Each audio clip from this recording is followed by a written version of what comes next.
What's going on, everybody? It's me, Shane, and I'm here to give you another Yashahime, Princess Half Demon. I got it right the first time. Princess Half Demon episode review recap.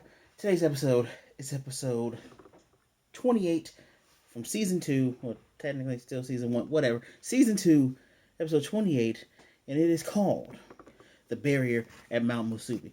But before I do all that, please, if this is your first time here, hit the subscribe button. I deeply appreciate it. And go ahead and leave me a like and a comment. So, yeah, I am just fresh off of watching this. I'm a tad bit late because haha life. But yes, I have tons of notes right here. I got a couple things that I jotted down right here. I am definitely going to be recapping this, but at the same time, got a gnat. At the same time, I,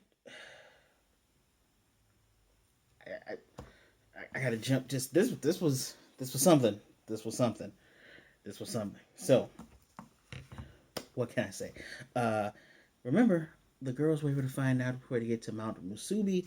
They went there. We are greeted by Rin being inside the Tree of Ages. It's all starlighty and star bubbly, and the girls get to the foot of the mountain. I believe they can sense not just demon energy, but Moroha senses spirit energy right in the center of that big bad boy, and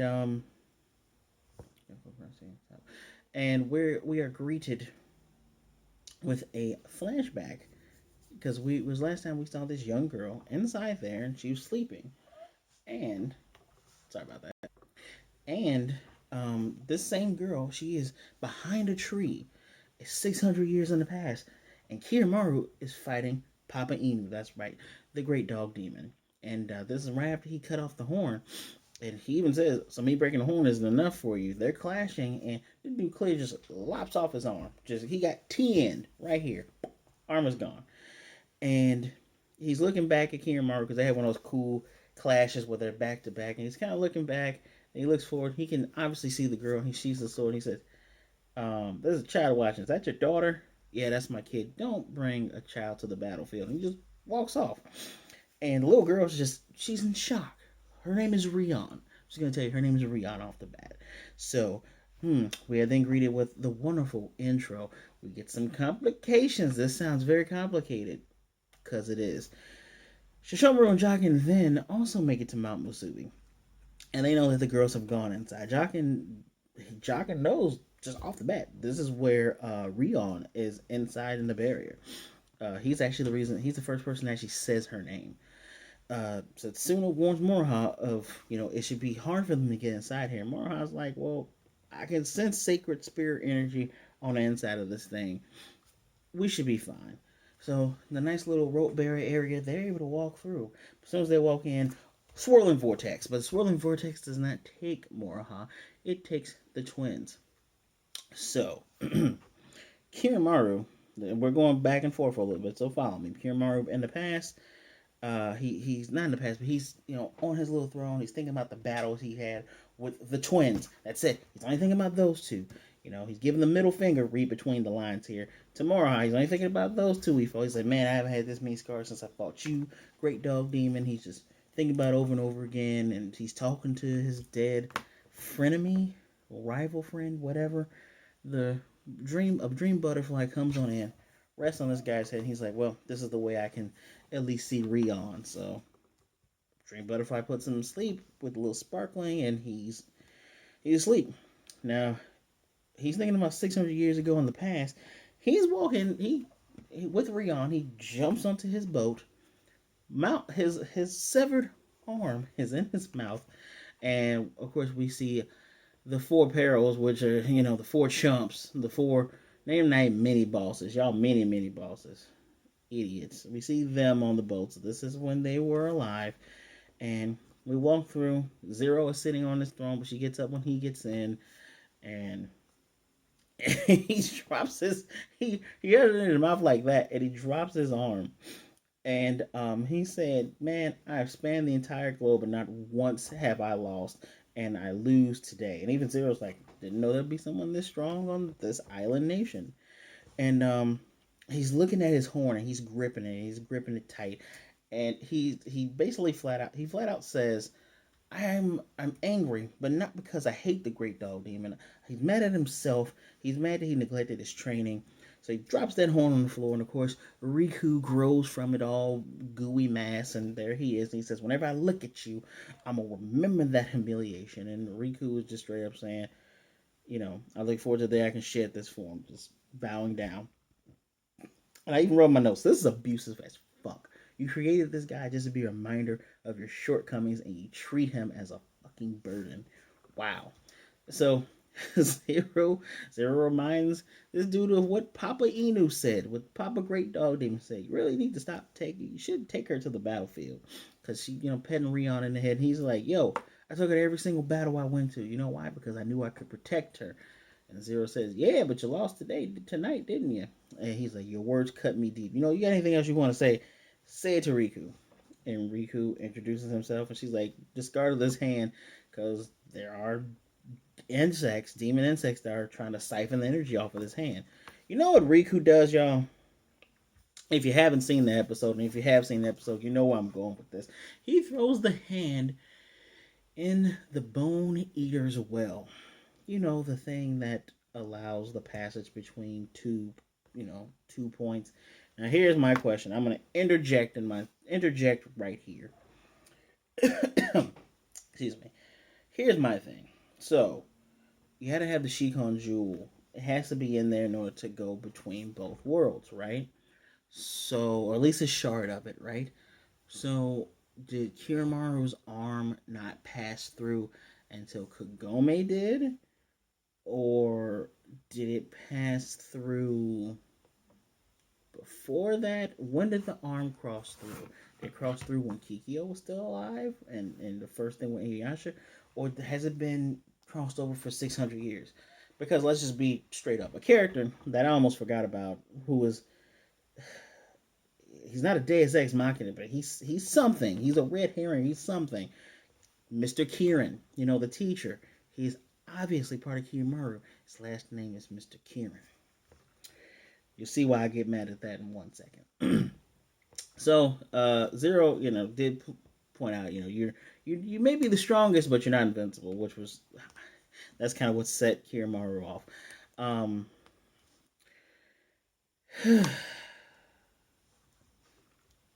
a dream butterfly.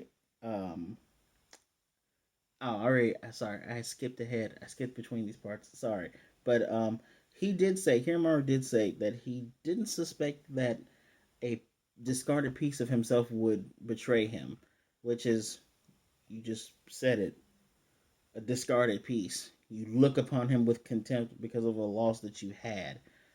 Why would he feel love from that? He was made as trash. That's why he keeps talking about, "I was made to be trash." You're, Kiramaru, you are pretty full. You're pretty full of yourself. Borderline narcissist there, but anyway. So just wants to separate it. And Moroha, they separate from Moroha. Moroha rolls up on Rion. She's laying down sleeping. She can't touch her because she sees her ears. She's like, "Oh, the ears are real." Can't really touch her. For a minute, I thought she was ignoring her because she sees the Kyokin root, the sacred little tree that's in there. But she tries to touch her. Can't really touch her. Um, and she's almost like a spirit. Moroha says this. Towa and Setsuna, they're both alone, but they can both hear the same voice at the same time that curiously sounds like Kiramaru.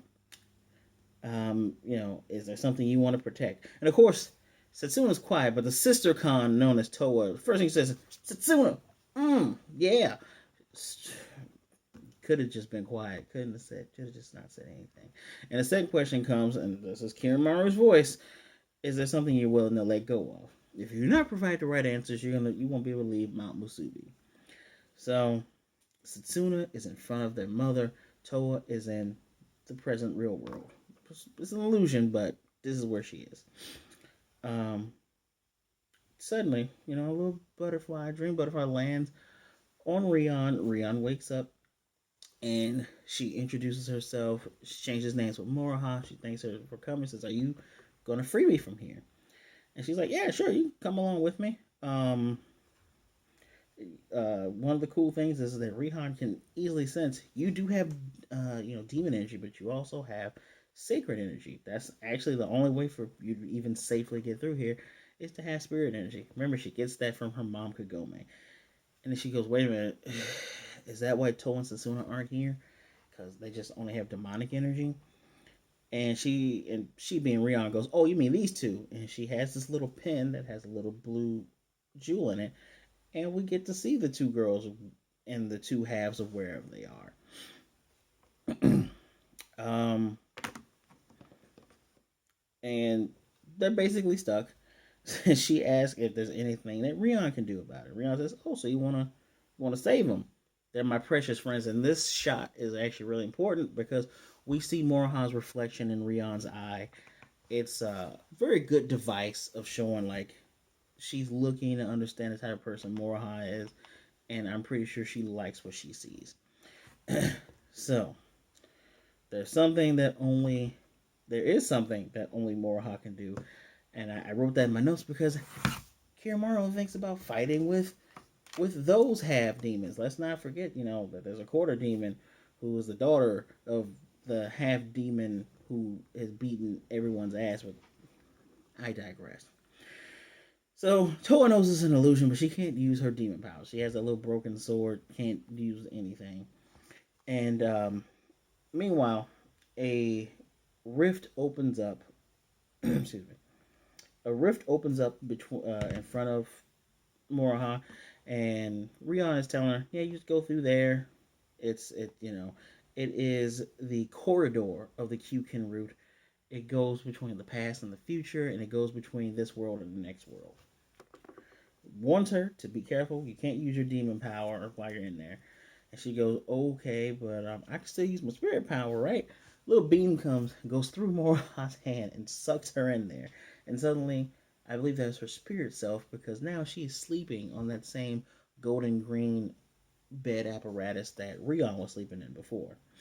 And she uses a sacred arrow and she breaks through.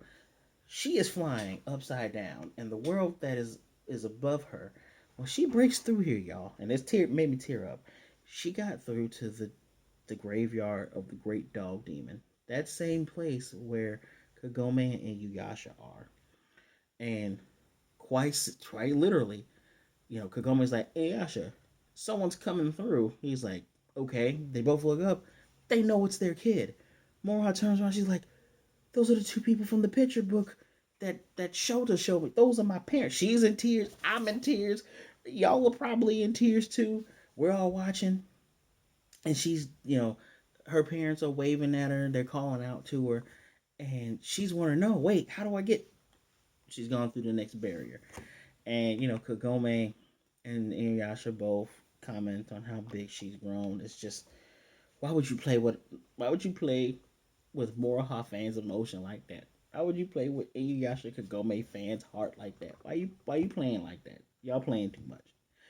So now Toa is in front of the school that she was in before, and I've got to point out, Hulu, your subs are pretty bad, man. Because I appreciate that you translate the words because they give us the name of the academy, but you all can't do double layer subtitles. Like you can't say here's the name of the school, here's what Toa is saying. I missed that whole thing that Toa was saying. I don't know if she was just saying this is the school I attended or what, but there you go. And now he's like, "Yeah, this is a place that you have to protect, but you also got to let go of." She's like, "Mr. Kirin," and this is where I'm just, why is Toa so dumb? Why is she able to go, "Oh, that's Mr. Kirin"? Wait a minute, Kiramaru. If it took Moroha point 1 second, 0.1 millisecond to be like, "Those are my folks. I gotta get my folks." Why is Toa so dumb? She's dumb in this episode. I'm not even done. She's dumb. Just flat out dumb. You couldn't put two and two together. I'm finished going. She's trash. Anyway, keep going. The tree is talking. So we get to the tree of ages that's talking to Susumu. She's like, "Yeah, you're in a place between space and time," and she assumes that the new Nagina she has, the Yukari no Tachikiri, is what brought her through. Proud of myself for saying it on one try. And we get a nice image of Ren when she's pregnant with the twins, and she's singing that same song that Setsuna plays on the violin. And Setsuna thinks back to when she was with Sota's wife. Again, subtitles are horrible because we see that that's his wife for way too long, and we miss some of what she's saying. But she's commenting on the song that she's playing. She said, "Where did you learn a song like that? Because this is your first time picking up the violin." It's just something that's deep in her memory base. It's the same song that her mom hummed when she was rubbing on her pregnant belly. And Setsuna even pulls out the violin. Ren is asleep in front of her, but she's smiling. She pulls out the violin. She starts playing that song. My question is, where the hell did the violin come from? She didn't walk in with the thing. Did it just magically appear before? Who knows? I know I'm not supposed to care, and I'm supposed to just enjoy that moment. But between Towa's idiocy and Deus Ex Violina, okay. So the tree flat out says, because when Setsuna's like, "Who is it?" Tree flat says, "That's your mom. That's your mama." Why she looks so young? She was sealed in there when she was 18. It's been 14 years. That's your mom's. The girls are 15, so that means they got. Looks like she didn't get sealed in right away, so it's kind of sad. Do you wish to save her? Do you pity her? And Setsuna's like, her heart was aching. That's what led her to start playing the violin. Looks like that is the answer to the question. The thing that she must protect, but at the same time let go. I think she just needs to protect her. Need to let go of your dumbass sister. Anyway, um, Towa is crying because she's walking through this illusion of the future. Walking past the places that she grew up at. The what was it? The family shrine, the house, all the places, and she's wondering why she's crying because she's not sad. Moroha falls from the sky. And she's like, "Yo, you're stuck in here. I'm gonna get you out. This is just an illusion." Sacred arrow. Pew. Opens up another rift, sucks him through. They pop out where Setsuna is, because the tree's like, okay. The berry at Mount Musubi, also known as Kiramaru, sent you guys here. Um, and Moroha asks the important question. I saw my parents. Where are they? And what is this place? Well, this is the berry. This is the between the space and the berry of the afterlife. She's like the afterlife. She's trying to process. She's like she's thinking her parents actually might be dead, or maybe she can go get them. Of course, it's up to Setsuna to say this is our mom, and Shuriba's like, yo, so you can actually save her. Just use your Naginata to sever the fate that she shares with Zero. Good thing she got that MacGuffin at the very beginning of this series. That makes sense. You're cleaning up this very nicely. Thank you for giving her a solution early, so maybe we can get to a better part of the story. Because the whole Zero jealousy, if you kill her, you're gonna kill Rent. No, let's solve that. Then we can kill her and get a good fight and not worry about anybody holding back. So she's saying they're gonna save. I will save our mom, and even and very nicely, translation doesn't do it justice, but Toa does say my mom. Literally in Japanese, she's saying my mother. Barry is talking again. Of course, Moroha's like, "Oh, it's Kiramaru." So you have answered the question. You know what? Why don't you go ahead and just spend time with my daughter? And Moroha's like, "Oh, wait, Rion's your daughter?" I don't understand why Toa can't connect the dots together of Mr. Kirin also being Kiramaru because she's a dumbass, and I'm not even done showing how she is. So says you visit, you have visitors. Rion is still there because Moroha wakes up. The twins walk through. And Toa's so damn dumb because she's like, man, so we all had the same dream, huh? And Moroha's like, the same dream, and Rion's like, no, that was not a dream. I'm going to stop you from being stupid before you be stupid. You are not the leader, Towa. Towa should never be the leader of this. It should be Setsuna or Moroha. Because Towa, no. I'm mad that they even tried to make you the main character of this. I hope Towa is not the Yashahime. I hope them collectively is Yashahime. Because she's a. Why are you so dumb? A collective dream? Are you mad? Are you dumb? Yeah, you're dumb. Are you an ass? Seem like you are. We have our introductions. Of course, Sasuna's like, so wait, you're Kiramaru's kid, and Sassuna's coming to the same place where I'm coming to. So you're his kid, though, right? And flat out, Rion basically says there's no lies, there's no deception. That was your mother. Those were your parents. You have a connection to the past, whatever. And she's offering to give them the Kyokin root, which was actually the thing that she was using to show both of them, to show where they both were to Moroha. But we're not done yet. We're going back to present day where Mr. Kirin, he's walking up the steps. Grandmama, uh, what is their last name? I think it's Hyoga Shui, whatever. Kagome's mom is thinking that he's there to talk about Towa. He's like, no, no, no, I'm just here to pay my respects at the shrine. And he asked about Shikon Jewel Charms to Grandpa. Grandpa's like, we don't have anything like that. And I'm like, is he playing dumb? He's like, oh, no, okay, it's cool. Maybe I misheard. We are in his mind where he's saying, okay, so the world is changing around us, but around me, because there's no Bonnier Well anymore. There's just a big shrine in front of it. Everything is changing. He's an anomaly in this world. And, he touches the Tree of Ages, get a little glowing. He's like, it's different than when I first came here. What the hell is going on? And that's the end of the episode. Next episode is going to be, Rion saying she can't take care of Maru's selfishness anymore. It's overbearing. Beat her dad. Here's the Kyokun root. And she's going to give them something called the Star Slicer Flute. That better be for Moroha and no one else. No one else. And yeah, Papa Sesshomaru is going to show up. So, where do I rate this? I'm going to be honest. The first moment that Towa was so stupid and like Mr. Kirin, but the Kiramaru, but Mr. Kirin had pulled down points. But then when I saw Inuyasha and Kagome and Moroha being like, oh, we got them together, it's like, okay, that washes that away. But then then she goes, this is a dream, collective dream. No, no, no. All in all, even with her annoyance, it gets a 4 out of 5. It's actually a 5 out of. I have to give, man. It would be a 5 if it wasn't for Towa being a complete and utter dumbass. And I know I don't usually use that language right here. I'm kind of tired of Towa. Um, I figure she would have been so much better. She wasn't this bad last episode. Like the first episode when she's trying her hardest. Why is she so dumb? Like you get raised by Sota, who's a grown man and he's pretty dang smart.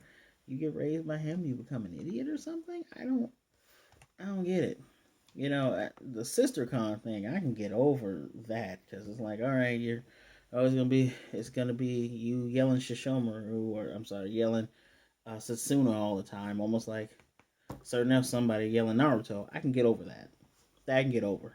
I just she keeps she keeps the plot going by being so dumb, and she's too in her own mind. Like, I want to say, when you look at the twins, it's like, oh, Satsuna's more like Sesshomaru, and Towa's more like Ren because she's willing to hug and all that other stuff. But Ren ain't that dumb, unless somewhere in between now and the 14 years when she's put in there, she became dumb. Towa, what is wrong with you? Don't be so focused on your sister that you're not connecting dots that need to be connected. Meanwhile, Moroha is doing the mental legwork like, I want my parents. And Satsuna's doing the mental legwork like, I want to free our mom. And then I'm gonna make sure you aren't weak as hell. Come on, guys. Whoever's writing this, help me. Help me understand why you are writing Towa like this. You set her up to be like the protagonist amongst the protagonists, and she's just like lagging. She's still lagging. But yeah, 4 out of 5 for me. If we took away every scene that dealt with Towa speaking stupidly, it'd be a 5. But it's a 4.